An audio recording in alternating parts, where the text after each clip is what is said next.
mechanics. Forces, moments, and couples. Scalar and vector quantities. Before introducing force as a measurable quantity, we should discuss how we identify that quantity. Quantities are thought of as being either scalar or vector. The term scalar means that the quantity possesses magnitude, size, only. Examples of scalar quantities include mass, time, temperature, length, etc. These quantities, as the name scalar indicates, may only be represented graphically to some form of scale. Thus, a temperature of 15 degrees Celsius may be represented as. Vector quantities are different in that they possess both magnitude and direction, and, if either change, the vector quantity changes. Vector quantities include force, velocity, and any quantity formed from these. A force is a vector quantity, and as such, possesses magnitude and direction. In specifying a force, therefore, you must specify both the size of the force and the direction in which it is applied.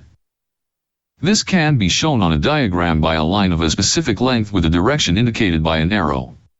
The most convenient method is to represent the force by means of a vector as shown in the diagram. If the point of application of a force is important, it may be shown in a space diagram. Triangle of forces. The total effect, or resultant, of a number of forces acting on a body may be determined by vector addition. Conversely, a single force may be resolved into components, such that these components have the same total effect as the original force. It is often convenient to replace a force by its two components at right angles. Two or more forces can be added or subtracted to produce a resultant force. If two forces are equal but act in opposite directions, then obviously they cancel each other out, and so the resultant is said to be zero. Two forces can be added or subtracted mathematically or graphically, and this procedure often produces a triangle of force.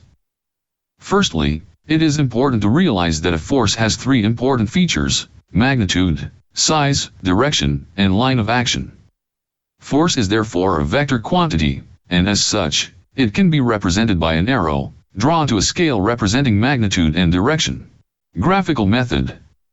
Consider two forces A and B. Choose a starting point O, and draw OA to represent force A, in the direction of A. Then draw O to represent force B. The line OB represents the resultant of two forces. Note that the line representing force B could have been drawn first, and force A drawn second. The resultant would have been the same. The two forces added together have formed two sides of the triangle. The resultant is the third side. If a third force, equal in length but opposite in direction to the resultant, is added to the resultant, it will cancel the effect of the two forces. This third force would be termed the equilibrant. Polygon of forces. This topic just builds on the previous triangle of forces. Consider three forces A, B and C as shown in the diagram. A and B can be added, and by drawing a triangle, the resultant is produced. If force C is joined to this resultant, a further, or new resultant is created, which represents the effect of all three forces. Now this procedure can be repeated many times. The effect is to produce a polygon of forces. Coplanar forces. Forces whose lines of action all lie in the same plane are called coplanar forces. The following laws relating to coplanar forces are of importance and should be noted carefully. However, it must also be remembered that these laws are applicable only to two-dimensional problems. The line of action of the resultant of any two coplanar forces must pass through the point of intersection of the lines of action of the two forces. If any number of coplanar forces act on a body and are not in equilibrium, then they can always be reduced to a single resultant force and a couple. If three forces acting on a body are in equilibrium, then their lines of action must be concurrent, that is, they must all pass through the same point.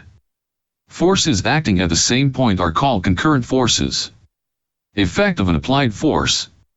If a force is applied to a body, it will cause that body to move or rotate. A body that is already moving will change its speed or direction.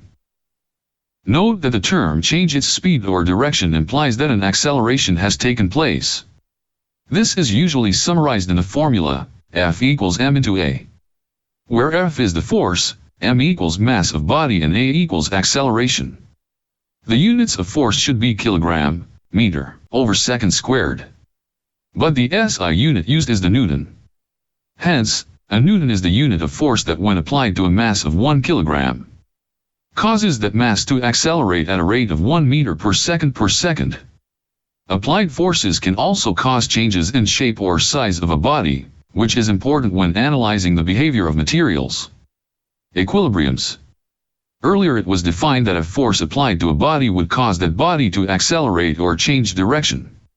If at any stage a system of forces is applied to a body, such that their resultant is zero, then that body will not accelerate or change direction. The system of forces and the body are said to be in the equilibrium. Note, this does not mean that there are no forces acting, it is just that their total resultant or effect is zero. Resolution of forces.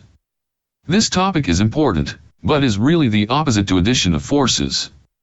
Recalling that two forces can be added to give a single force known as the resultant, it is obvious that this single force can be considered as the addition of the two original forces. Therefore, the single force can be separated or resolved into two components. It should be appreciated that almost always the single force is resolved into two components that are mutually perpendicular. This technique forms the basis of the mathematical methods for adding forces.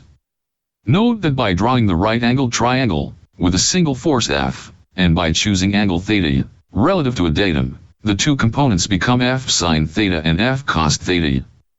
From the following mathematics you can find the equations. Graphical solutions. This topic looks at deriving graphical solutions to problems involving the addition of vector quantities. Firstly, the quantities must be vector quantities. Secondly, they must all be the same, for example, all forces, or all velocities, etc., they cannot be mixed up. Thirdly, a suitable scale representing the magnitude of the vector quantity should be selected. Finally, before drawing a polygon of vectors, a reference or datum direction should be defined. To derive a solution like a resultant, proceed to draw the lines representing the vectors. Be careful to draw all lines with reference to the direction datum. The resultant is determined by measuring the magnitude and direction of the line drawn from the start point to the finished point.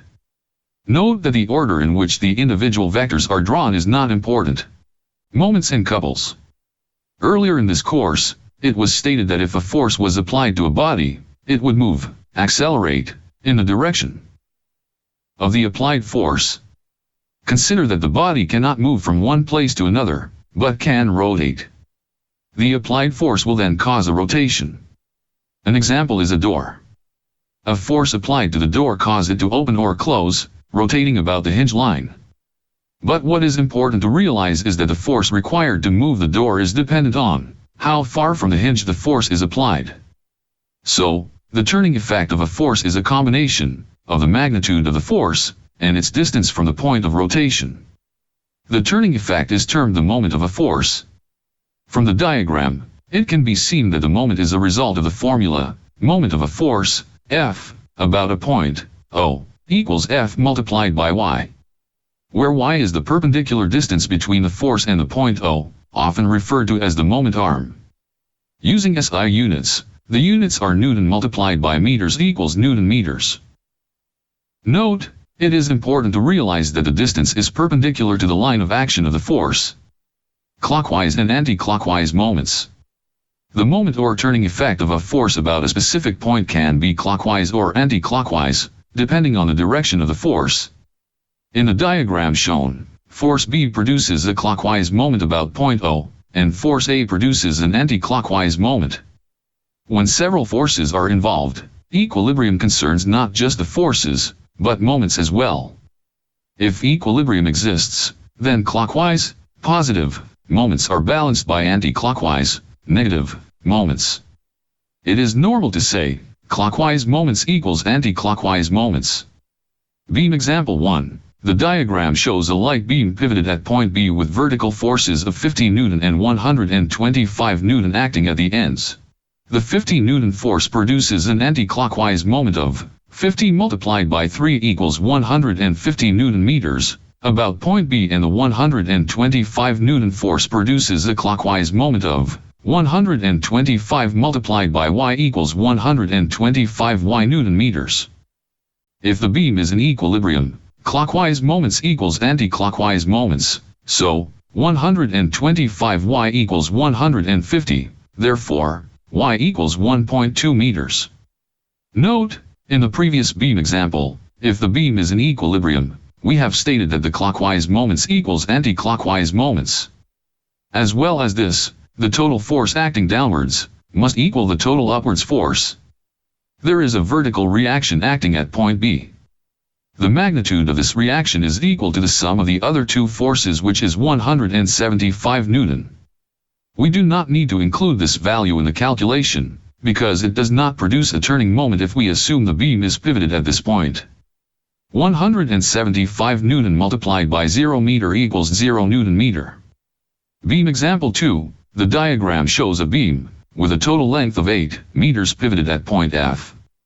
Three forces, A, B and C, are shown acting on the beam. What additional force must be applied to the beam at D to maintain equilibrium? As no further information is given, we assume the beam has negligible mass. The statement to maintain equilibrium means that the clockwise moments must be balanced by the anti-clockwise moments. At this point we do not know if the force at D will be acting upwards or downwards.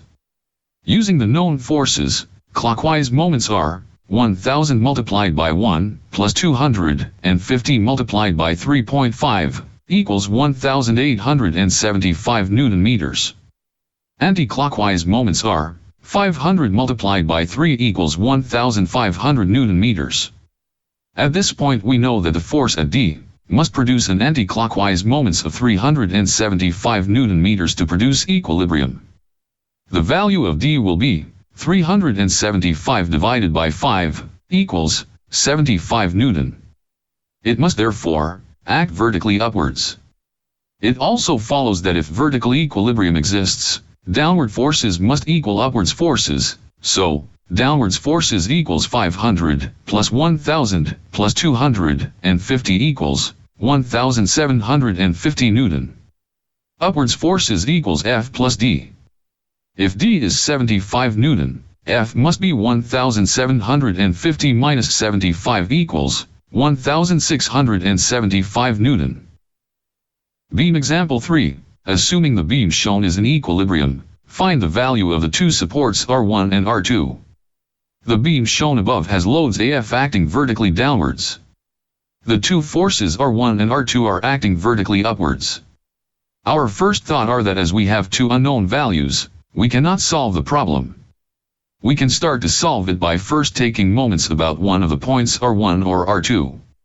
We assume the beam can rotate about point R1. The moment at point R1 is 0, and say clockwise moments equals anti-clockwise moments. Total clockwise moments equals 2000 multiplied by 1, plus 10,000 multiplied by 2, plus 5,000 multiplied by 3.5, plus 5,000 multiplied by 4.5, plus 1,000 multiplied by 5.5, equals 67,500 Newton meter. Total anti-clockwise moments equals R2 multiplied by 6.25, plus 1,000 multiplied by 0.5. So if clockwise moments equals anti-clockwise moments, 67,500 equals 6.25x R2 plus 500. The value of the vertical force at R2 is therefore 10,720 Newton. As we have stated, the beam is in equilibrium. Not only do the clockwise moments equals anti-clockwise moments, but also the total downwards forces are balanced by upwards forces. The total value of R1 plus R2 must be 1000 plus 2000 plus 10,000 plus 5,000 plus 5,000 plus 1,000 equals 24,000 Newton. We have calculated the value of R2 to be 10,720 Newton. It follows that R1 must be 13,280 Newton. Couples. When two equal, but opposite forces are present, whose lines of action are not coincident, then they cause a rotation. Together, they are termed a couple, and the moment of a couple is equal to the magnitude of a force F, multiplied by the distance between them. The basic principles of moments and couples are used extensively in aircraft engineering. Center of gravity. Consider a body as an accumulation of many small masses, molecules, all subject to gravitational attraction. The total weight, which is a force, is equal to the sum of the individual masses, multiplied by the gravitational acceleration, which approximately equals to 9.81 meter per second squared. W equals mg. The diagram shows that the individual forces all act in the same direction, but have different lines of action. There must be datum position, such that the total moment to one side, causing a clockwise rotation, is balanced by a total moment on the other side, which causes an anti-clockwise rotation. In other words, the total weight can be considered to act through that datum position, equals line of action. If the body is considered in two different positions, the weight acts through two lines of action, W1 and W2, and these interact at point G, which is termed the center of gravity. Hence, the center of gravity is the point through which the total mass of the body may be considered to act. For a three-dimensional body, the center of gravity can be determined practically by several methods, such as by measuring and equating moments, and this is done when calculating weight and balance of aircraft. A two-dimensional body, one of negligible thickness, is termed a lamina, which only has area, not volume. The point G is then termed the centroid. If a lamina is suspended from point P, the centroid G will hang vertically below P1. If suspended from P2, G will hang below P2. Position G is at the intersection as shown. A regular lamina, such as a rectangle, has its center of gravity at the intersection of the diagonals. A triangle has its center of gravity at the intersection of the medians. The center of gravity of a solid object is the point about which the total weight appears to act. Or, put another way, if the object is balanced at that point, it will have no tendency to rotate. In the case of hollow or irregular shaped objects, it is possible for the center of gravity to be in free space and not within the objects at all. The most important application of center of gravity for aircraft mechanics is the weight and balance of an aircraft.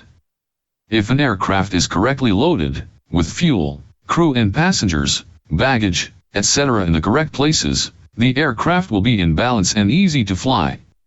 If, for example, the baggage has been loaded incorrectly, making the aircraft much too nose or tail heavy, the aircraft could be difficult to fly or might even crash. It is important that whenever changes are made to an aircraft, calculations must be made each time to ensure that the center of gravity is within acceptable limits set by the manufacturer of the aircraft. These changes could be as simple as a new coat of paint, or as complicated as the conversion from passenger to a freight carrying role. Stress, strain, and elastic tension. Stress. When an engineer designs a component, or a structure, he needs to know whether it is strong enough to prevent failure, due to the loads encountered in service. He analyzes the external forces, and then deduces the forces or stresses that are induced internally. Notice the introduction of the word stress. Obviously, a component which is twice the size is stronger and less likely to fail, due to an applied load. So an important factor to consider is not just force, but size as well. Hence stress is load divided by area, size. Sigma equals force divided by area equals newtons per square meter. Components fail due to being overstressed, not overloaded. The external forces induce internal stresses which oppose or balance the external forces. Stresses can occur in differing forms, dependent on the manner of application of the external force. There are 5 different types of stress in mechanical bodies. They are tension, compression, torsion, bending and shear. Tension or tensile stress. Tensile stress describes the effect of a force that tends to pull an object apart. Flexible steel cable used in aircraft control systems is an example of a component that is designed to withstand tension loads. Steel cable is easily bent and has little opposition to other types of stress, but, when subjected to a purely tensile load, it performs exceptionally well. Compression or compressive stress. Compression is the resistance to an external force that tries to push an object together. Aircraft rivets are driven with a compressive force. When compression stress is applied to a rivet, The rivet firstly expands until it fills the hole, and then, the external part of the shank spreads to form a second head, which holds the sheets of metal tightly together. Torsion. A torsional stress is applied to a material when it is twisted. Torsion is actually a combination of both tension and compression. For example, when an object is subjected to torsional stress, tensional stresses operate diagonally across the object, whilst compression stresses act at right angles to the tension stress. An engine crankshaft is a component whose primary stress is torsion. The pistons pushing down on the connecting rods rotate the crankshaft against the opposition, or resistance of the propeller. The resulting stresses attempt to twist the crankshaft. Bending stress. If a beam is anchored at one end, and a load applied at the other end, the beam will bend in the direction of the applied load. An aircraft wing acts as a cantilever beam, with a wing supported at the fuselage attachment point. When the aircraft is on the ground, the force of gravity causes the wing to bend in a similar manner to the beam shown in figure 2.21. In this case, the top of the wing is subjected to tension stress, whilst the lower skin experiences compression stress. In flight, the force of lift tries to bend an aircraft's wing upward. When this happens, the skin on the top of the wing is subjected to a compressive force, whilst the skin below the wing is pulled by a tension force. The following diagram illustrates this. Shear. A shear stress attempts to slice, or shear, a body apart. A clevis bolt in an aircraft control system is designed to withstand shear loads. These are made of high-strength steel and are fitted with a thin nut that is held in place with a split pin. Whenever a control cable moves, shear forces are applied to the bolt. However, when no force is present, the clevis bolt is free to turn in its hole. The other diagram shows two sheets of metal held together with a rivet. If a tensile load is applied to the sheets, as would happen to the top skin of an aircraft wing, when the aircraft is on the ground, the rivet is subjected to a shear load. Strain. When the material of a body is in a state of stress, deformation takes place, so that the size and shape of the body is changed. The manner of deformation will depend on how the body is loaded, but a simple tension member tends to stretch and a simple compression member tends to contract. If the member has a uniform cross-section, the intensity of stress will be the same throughout its length, so that each unit of length will extend or contract by the same amount. The total change in length, corresponding to a given stress, will thus depend on the original length of the member. Deformation due to an internal state of stress is called strain, epsilon. Any measurement of strain must be related to the original dimension involved. Example, intensity of strain equals change in length divided by the original length. Epsilon equals x over L, where x is the extension or compression of the member. Note, since strain is simply the ratio between two lengths, it is dimensionless.